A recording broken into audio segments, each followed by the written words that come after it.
Hello guys, मैं Shubham sir आप सभी को एक छोटा सा डाउट को समझाने के लिए आया हूँ। जैसा कि क्वेश्चन नंबर 22 कहता था कि वर्ग माध्य मान होगा, धारा क्या है, वर्ग माध्य मूल्य धारा तथा शिखर धारा के बीच संबंध स्थापित करें। ये सवाल आप लोगों को डाउट हो रहा था, इसलिए हम इसे बताने का प्रयास करेंगे। जैसा कि सबसे पहले हम वर्ग माध्य मूल धारा क्या है इसे हम समझने के प्रयास करेंगे। इसको बोलते हैं रूट मीन स्क्वायर करंट, जिसको हम डिनोट करते हैं IRMS वैल्यू द्वारा। एक बार समझने का प्रयास करेंगे कि प्रत्यावर्ती धारा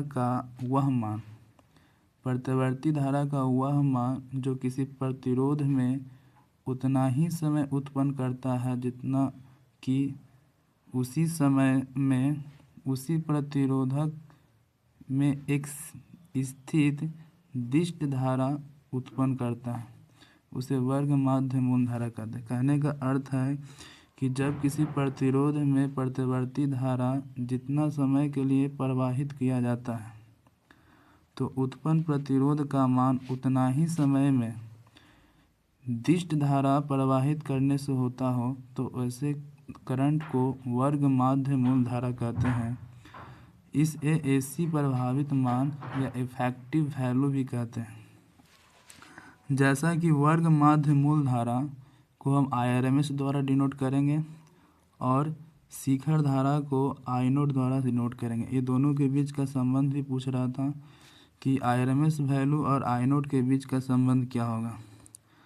आइए हम इसको आगे थोड़ा समझने के लिए पढ़ें। जैसा कि हम क्लास में बताए थे कि अल्टरनेटिव करंट का जो इक्वेशन जो होता है I=I0 sin ओमेगा t होता है, जहाँ I0 जो है ये पीक वैल्यू है, जिसको बोलते हैं शिखर मान या शिखर करंट बोलिए, या इसी को हम बोलते हैं पीक करंट बोलते हैं, पीक करंट। एवं ओमेगा मेरा आवृत्ति है और t समय है, और ये दोनों एंगल का काम करता है, एंगल का काम।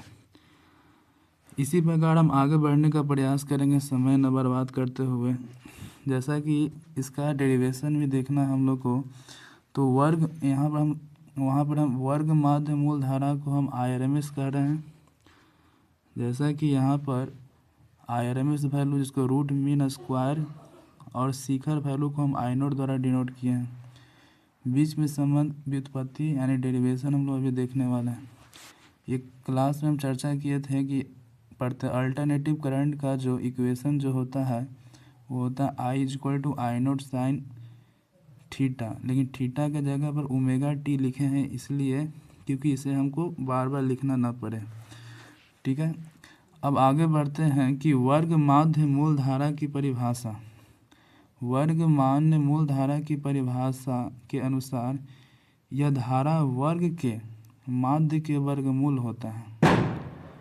एक पूर्ण चक्कर में 0 से 2 पाई के लिए ये देखेंगे। जैसा कि हम एक थोड़ा सा यहाँ पर वेव ग्राफ बनाएंगे, प्रयास करते हैं बनाने का, और यहाँ पर इसको हम, ये आपका 0 है और ये आपका क्या है पाई, और ये आपका 2 पाई है, और यहाँ पर π/2 और यहाँ पर 3/2 लिखना संभव नहीं हो पा रहा है, लेकिन एक पूर्ण चक्कर में, तो यहाँ से चला और यहाँ तक पहुँचने में इसको हम एक पूर्ण चक्कर बोलेंगे। यहाँ पर 180 डिग्री और यहाँ 360 डिग्री। तो वही कहता है कि वर्ग माध्य मूल धारा को परिभाषा के अनुसार यह धारा वर्ग के माध्य का एक वर्गमूल होता है। यह एक पूर्ण चक्कर में ये एक वेव को पूरा करने में 0 से 2 पाई के लिए ये वैल्यू को हम पुट करेंगे। सबसे पहले मेरा मूल मकसद था कि IRMS वैल्यू और I0 के बीच संबंध स्थापित करना, और जैसे जैसे ये इक्वेशन में कहेगा वैसे हम करने का प्रयास करेंगे, आगे बढ़ते जाएंगे। जैसा कि सबसे पहले बोलता है कि धारा के वर्ग माध्य का मान हमने I² एवरेज रखे हैं, जिसको हम बाद में IRMS मान लेंगे, और जैसे जैसे बोलेगा वैसे वैसे हम करते जाएंगे। जैसे यहाँ पर आप लोग थोड़ा देखने का प्रयास करिएगा कि यहाँ पर क्या बोलता है कि वर्ग माध्य मूल धारा। तो सबसे पहले धारा को हम वर्ग करेंगे,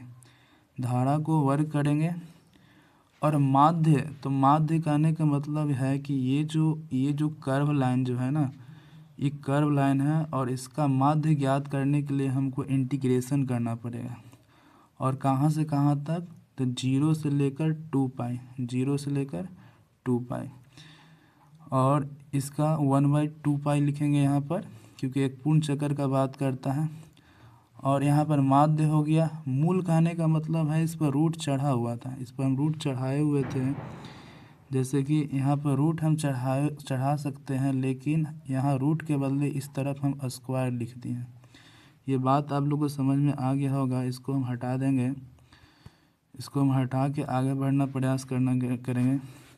जैसे जैसे यहाँ पर बोला है कि वर्ग माध्य मूल धारा, बस वही इक्वेशन में बस पुट करना है। फिर आगे हम लोग थोड़ा सा बढ़ने का प्रयास करते हैं कि नेक्स्ट पेज में क्या कहता है। अब हम देखेंगे कि धारा के वर्ग माध्य में आई स्क्वायर एवरेज यहाँ पर है और वही इक्वेशन है। अब समझना ये है कि हम लोग क्लास में हम देखे थे कि अल्टरनेटिव करंट का जो इक्वेशन होता है आई बराबर आई नोट साइन ओमेगा टी होता है, लेकिन ओमेगा टी ना लिखकर हम यहाँ थीटा लिख रहे हैं। और जब यहाँ स्क्वायर करेंगे तो यहाँ भी स्क्वायर हो जाएगा और यहाँ भी स्क्वायर हो जाएगा। तो जहाँ तुम्हारा आई स्क्वायर है वहाँ पर हम इस वैल्यू को क्या करेंगे, पुट कर देंगे। तो ये वैल्यू को उठाकर हम यहाँ पर क्या करेंगे, रख देंगे। जैसा कि यहाँ पर लिखा हुआ है कि I square average is equal to 1/2 pi integration of 0 से 2 पाई। और ये वैल्यू को हम उठा कर यहाँ रख दिए हैं। ये स्क्वायर दोनों पर था तो यहाँ स्क्वायर दोनों पर है। और इंटीग्रेशन हम कर रहे हैं डी थीटा के सापेक्ष कर रहे हैं। इसी को हम थोड़ा सा और आगे बढ़ाए हैं। तो ये जो आपका आई जो दिख रहा है ना, ये जो आपका आई दिख रहा है, इसको हम जैसे ही बाहर लाएंगे स्क्वायर के साथ तो हो जाएगा आई स्क्वायर हो जाएगा। अब पहले से 2 पाई था तो यहाँ भी क्या है 2 पाई है। अब थोड़ा सा इंटीग्रेशन में कोई चेंज नहीं करेंगे, लेकिन अंदर में साइन स्क्वायर थीटा। लेकिन यहाँ पर यहाँ पर हमको थीटा छूटा हुआ है, यहाँ लिख देते हैं हम थोड़ा सा, क्योंकि यहाँ इंटीग्रेशन जो हम कर रहे हैं वो डी थीटा के सापेक्ष कर रहे थे। यहाँ इंटीग्रेशन जो हम कर रहे हैं वो डी थीटा के क्या कर रहे हैं, सापेक्ष कर रहे हैं। थोड़ा सा और हम आगे बढ़ने का प्रयास करेंगे। तीसरा स्टेज क्या कहता है कि अब समस्या यहाँ पर ये आता है कि हम साइन स्क्वायर का इंटीग्रेशन तो आसानी से निकाल नहीं सकते हैं। इसलिए साइन स्क्वायर का त्रिकोणमितीय फार्मूला हम लोग जानते हैं कि 1 - cos 2 θ/2 होता है।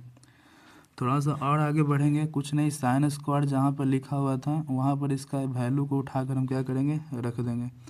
अब हमने क्या किया कि इस वैल्यू को उठाकर यहाँ पर रखने का प्रयास करेंगे। जो इक्वेशन यहाँ दिखाया गया है कुछ नहीं किए हैं, बस आई स्क्वायर जब सेम टू वही है और यहाँ भी है आई स्क्वायर। कहने का मतलब ये हुआ कि यहाँ पर आई स्क्वायर बाई 2 पाई है, 0 से लेकर 2 पाई।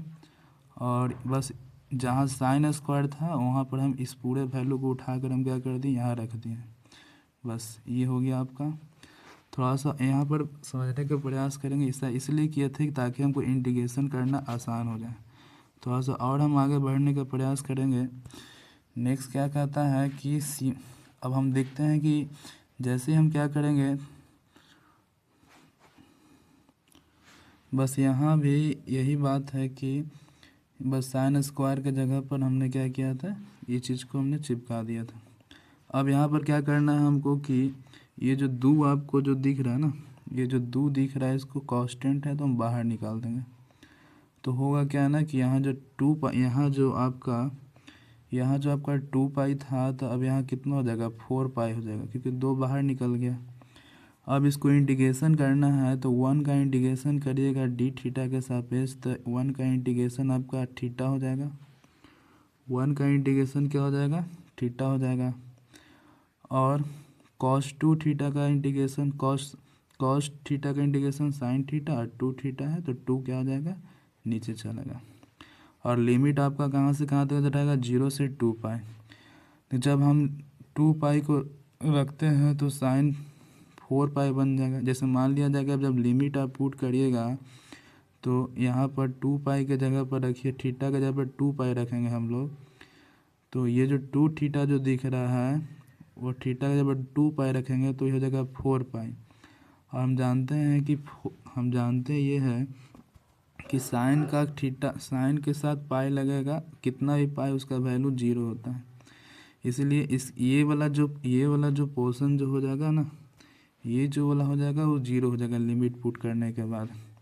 अब बात रहा है थीटा, तो थीटा के जगह पर हम क्या करेंगे कि 2 पाई को रखेंगे, तो हो जाएगा 2 पाई। और 0 आप जैसे ही रखिएगा तो सारा वैल्यू आपका 0 ही रहेगा। तो यहाँ पर हम लोग गौर से समझेंगे कि आई स्क्वायर एवरेज वैल्यू जो होगा ना वो वो जो 2 पाई माइनस में क्या हो जाएगा, यहाँ पर 2 पाई माइनस में क्या हो जाएगा 0। बाकी तो ये सेम ही है ना, बाकी ये भी क्या सेम है। अब क्या करेंगे कि इसका तो कहानी ख़त्म यहाँ हो जाता है, तो यहाँ बचेगा कि आई स्क्वायर रूट का सीखर वैल्यू। और यहाँ पर हमको समझने का प्रयास करेंगे, यहाँ लिख कर हम समझेंगे कि जैसे यहाँ पर है कि आई स्क्वायर जो एवरेज जो है ना वो क्या था, आई स्क्वायर आई नोट का अब बटा में 4 पाई है। और यहाँ पर आपका 2 पाई बचा ना, तो पाई से पाई कैंसिल हो गया और ये 2 दूनी क्या हो गया 4। तो इसका मतलब कि आई का जो वैल्यू निकल गया ना वो था ना, इधर आई था, ये आई स्क्वायर था लेकिन उधर जाएगा तो ये भी आई स्क्वायर लिख दिया जाए, तो हो जाएगा आपका कि आई नोट का स्क्वायर बटा में क्या बचेगा, ये 2 दूनी काटे तो नीचे में 2 बचा। अब ये स्क्वायर से स्क्वायर आपका इधर स्क्वायर है तो उधर जाकर क्या हो जाएगा रूट हो जाएगा। इसे हम नेक्स्ट पेज में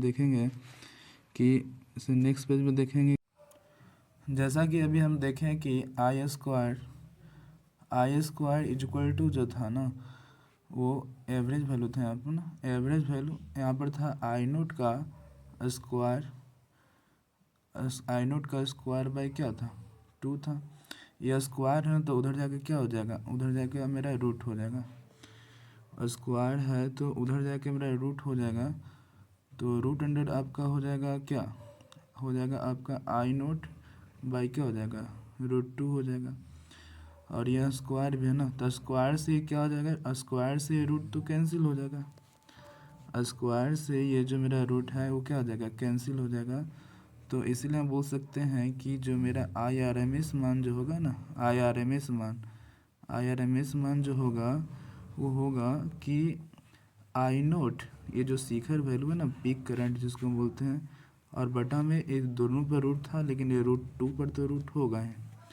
तो ये आपका अंतिम वैल्यू हो जाता है कि वर्ग मूल्य धारा तथा शिखर धारा के बीच में क्या पता चल गया रिलेशन। जैसा कि हम यहाँ पर क्या किए हैं कि आप लोग गौर से ध्यान से देखिएगा, आपको ये वाला चीज़ पर ध्यान नहीं देना है, ये थोड़ा सा गड़बड़ है, इसलिए हम इसको अलग से बताने का प्रयास किए थे। और इस चीज़ को तो समझना है तो समझ सकते हैं, वही बात को हम यहाँ लिखें। और आपका जो फाइनल जो रिजल्ट है ना ये है आपका यहाँ लिखा हुआ। आशा है कि आप हमारे बातों को आसानी से समझे होंगे। आप लोग को फिजिक्स क्लास बहुत ही जल्द ही होने वाला है क्योंकि हम जल्दी से आगरा से लौटेंगे। और आप अपने पढ़ाई को रेगुलर ध्यान रखिएगा कि मेरा यहीं तक रहेगा। जय हिंद। इसके बाद हम लोग देखेंगे कुछ आगे। बाय।